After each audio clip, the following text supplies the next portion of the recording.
सुंदर, अप्रतिम, मनमोहक सौभाग्य अलंकार मंगळसूत्र महोत्सव 100% जीएसटी फ्री. मयूर अलंकार, सराफ बाजार आणि गंगापूर रोड, नाशिक. ताज्या बातम्यांसाठी नाशिक न्यूजच्या YouTube चॅनलला सबस्क्राईब करा आणि बेल आयकॉनला प्रेस करा.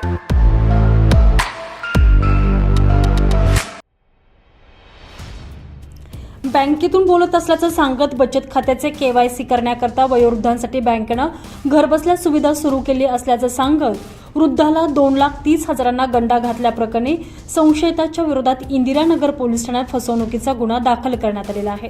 रमेश भावसार यांच्या तक्रारीनुसार दुपारी अनोळखी नंबरवरून फोन आलेला. आम्ही बँक ऑफ इंडियामधून बोलत आहोत. आपले सेव्हिंग अकाउंटचे KYC बाकी आहे. बँकेनं वयोवृद्ध लोकांसाठी घरबसल्या KYC सुविधा सुरू केलेली आहे. ही सुविधा सुरू करणारी आमची एकमेव बँक आहे असं सांगत आधार आणि पॅन नंबर द्यावा लागेल असं सांगण्यात आलं. तुम्हाला एक लिंक पाठवली जाईल, घरबसल्या KYC होऊन जाईल असं सांगण्यात आलं. विश्वास बसल्यानं भावसार यांनी त्यांना आधार पॅन नंबर दिला. संस्थांनी मोबाईलवर लिंक पाठवली.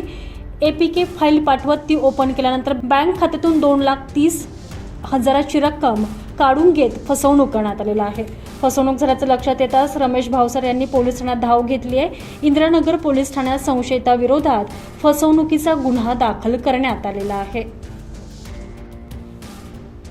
संजय परमार, नाशिक न्यूज, नाशिक. नाशिककरांना सूचित करण्यात येत आहे की 2025-26 या वित्तीय वर्षाचे मालमत्ता कराचे देयके मनपाच्या संकेतस्थळावर उपलब्ध करून देण्यात आलेली आहेत. त्यानुसार मालमत्ता कराची एक रकमी आगाऊ भरणा व ऑनलाईन भरणा केल्यास विशेष सवलत देण्यात येणार आहे. चालू वित्तीय वर्षाचा मालमत्ता कर एक रकमी भरल्यास मे महिन्यात 8% सूट, जून महिन्यात 6% सूट, जुलै महिन्यात 3% सूट मिळेल. तसेच ऑनलाईन पेमेंट करणाऱ्यांसाठी 5% किंवा 3,000ची सूट मिळेल. नाशिक महानगरपालिकेच्या कर आकारणी विभागातर्फे जनहितार्थ प्रसारित.